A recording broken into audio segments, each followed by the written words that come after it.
Salut, bienvenue à toi dans cette vidéo, j'espère que tu vas bien, que tu as la forme. Aujourd'hui, on va parler d'un truc hyper original, je pense, mais en tout cas, tu vas voir, on va parler de la vie versus les jeux vidéo. J'ai été un gros geek. Il faut savoir que j'ai été un très gros geek. C'est-à-dire quand j'étais ado, en gros, dès que j'avais 5 minutes, poum, jeux vidéo, on se faisait des jeux vidéo toute la nuit avec les copains en réseau à l'époque. C'était avec un câble Ethernet qu'on reliait tous les ordi et on passait plus de temps à réussir à créer ce réseau d'ordinateurs que vraiment de jouer.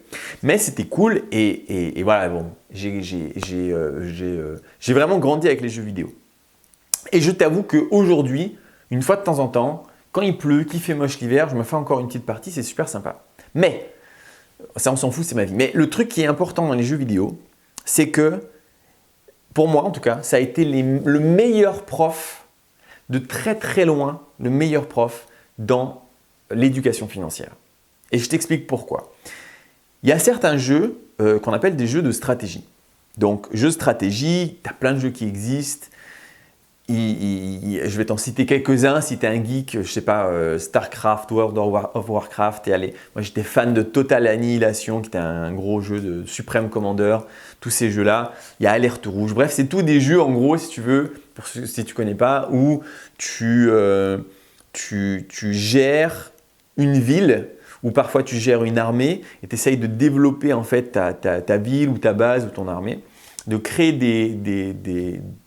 en fait, d'aller chercher des ressources, de créer des unités, on va dire, pour aller faire la guerre à ton voisin. En général, c'est comme ça. Et en fait, dans ces jeux vidéo, il y a vraiment une différence de deux joueurs. Et tu vas voir, c'est hyper similaire à la vie. C'est pour ça que je dis jeux vidéo versus la vie. C'est hyper similaire dans la vie. Il y a deux types de joueurs. De ce que j'ai vu et de ce que j'ai fait depuis toutes ces années de jeux vidéo de geekage. Tu as les mecs qui construisent leur base, d'accord? Et dès qu'ils ont un peu de ressources, donc en gros les ressources dans les jeux, je sais pas, c'est tu vas envoyer des petits soldats à la mine ou bien tu as un puits de pétrole ou des trucs comme ça, d'accord? Tu as des ressources qui arrivent. Et dès qu'ils ont un capital avec ces ressources, ils vont l'utiliser pour acheter des unités pour aller faire la guerre. Des tanks, des soldats, ce que tu veux. Et ces joueurs-là, ils vont perdre, et ils vont toujours perdre, contre d'autres joueurs qui utilisent toutes leurs ressources pour créer plus de ressources. Il n'y a pas de comment dire, les mecs qui font ça, ils n'achètent pas un tank. Ils n'achètent pas un tank, ils achètent un autre puits de pétrole, et un autre puits de pétrole, et un autre puits de pétrole, et des ressources, et des soldats pour aller chercher dans la mine d'or. Et ils se concentrent uniquement sur ça. Ils créent de l'énergie, tu sais, genre des usines d'énergie et tout ça. Et pendant un quart d'heure, 20 minutes, une demi-heure, ils sont que là-dessus. Ils développent leurs ressources. Donc si on prend sur un jeu vidéo, c'est deux joueurs, deux types de profils différents.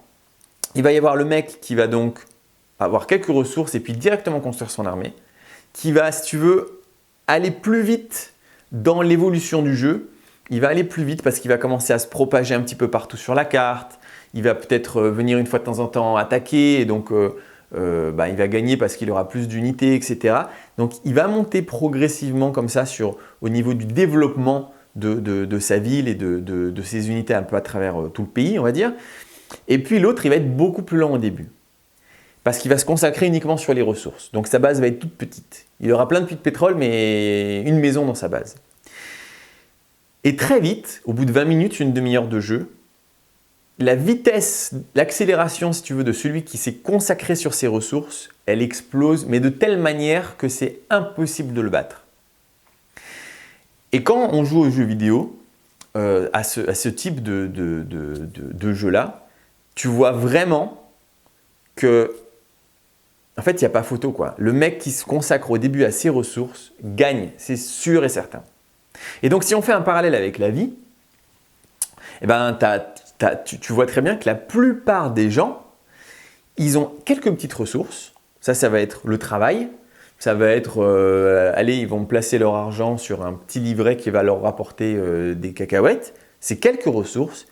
Et dès qu'ils arrivent à extraire un peu qu'ils ont d'argent grâce à ces quelques ressources, ils vont acheter l'équivalent du tank dans le jeu vidéo, c'est-à-dire une voiture, leur logement principal, leurs fringues, leur matos, la consommation. On va appeler ça la consommation.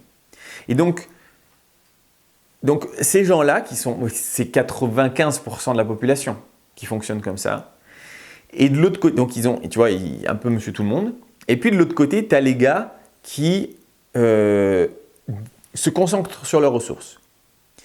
Ils ont des fringues toutes pourries, ils ont une bagnole toute pourrave, ils avancent, on a l'impression qu'ils n'avancent pas dans la vie. Comme dans le jeu vidéo où le mec au début qui se consacre à construire ses tanks, il se développe plus.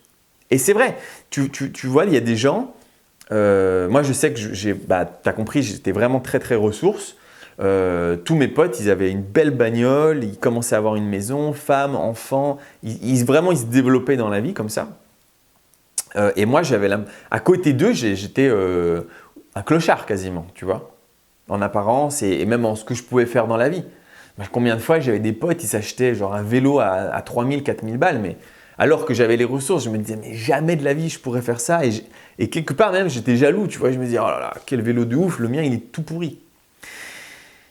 Et le truc, c'est que si tu te concentres sur tes ressources et uniquement tes ressources, il y a vraiment un effet boule de neige, une accélération qui fait qu'après, tu fais tout ce que tu veux et tu es absolument imbattable en comparaison des gens qui, dès qu'ils avaient leurs ressources, ont utilisé ça pour la consommation.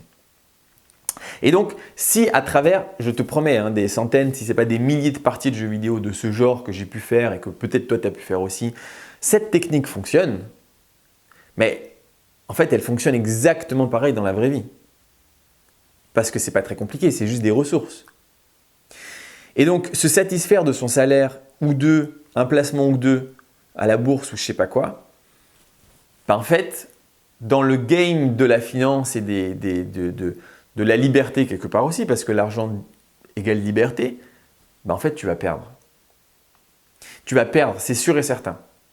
C'est-à-dire que oui, ok, tu auras ta maison, ta voiture et puis un peu toute ta consommation, mais qu'est-ce qui va se passer après? Rien. Tu auras atteint une espèce de plafond de verre et voilà, c'est fini. Tu auras perdu, tu vas devoir travailler et donc tu n'auras pas ta liberté. Alors que si tu te concentres réellement à fond sur tes ressources, que ça, dès que tu as 1000 euros, c'est pour investir. Dès que tu as 5000 euros, tu réinvestis. Même si tu as d'un coup 10 000 euros qui tombent, tu investis. Tu investis, tu vends ta voiture qui vaut 10 000 balles pour acheter un truc à 1000 euros pour investir les 9000 de différence. Et tu fais ça avec tout. Tu investis. Je te rappelle que dans une partie de jeu vidéo, c'est vraiment un effort à faire 20-30 minutes, sachant qu'une partie, ça dure 1 heure ou 2. D'accord ? Donc, c'est la moitié, voire le quart de la vie dans le jeu. Et je pense que c'est plus ou moins, c'est même moins en réalité parce que dans ta vie d'actif, on va dire quoi, il y a 40 ans de ta vie d'actif quand vraiment tu travailles. Mais si tu fais ça en 5 ou 10 ans, c'est réglé quoi. C'est réglé. Après, tu t'envoles à des niveaux qui n'auront rien à voir avec quand tu travaillais, rien à voir. Donc voilà, je t'invite à réfléchir à ça vite fait en te disant comment ça se fait que dans les jeux vidéo, ça marche à tous les coups. Le mec qui se consacre sur ses ressources gagne la partie. Ça s'est vu à travers des centaines, des milliers, et pas que moi, mais des centaines de milliers dans le monde des jeux vidéo comme ça. Mais peut-être que c'est aussi comme ça dans la vie. Et donc, je t'invite à essayer de voir la vie comme un jeu et que les quelques prochaines années, le jeu, c'est de tout mettre dans le développement de ses ressources pour qu'ensuite, tout le reste de ta vie, tu puisses faire absolument ce que tu veux. Aller partir en Chine, apprendre le chinois si tu as envie. Tu fais tout ce que tu veux. Si cette vidéo t'a plu, un petit pouce bleu, ce serait cool. Tu peux t'abonner, tu peux aussi partager. Tu peux envoyer ça à tes potes. Et on se retrouve dans une prochaine vidéo. Ciao!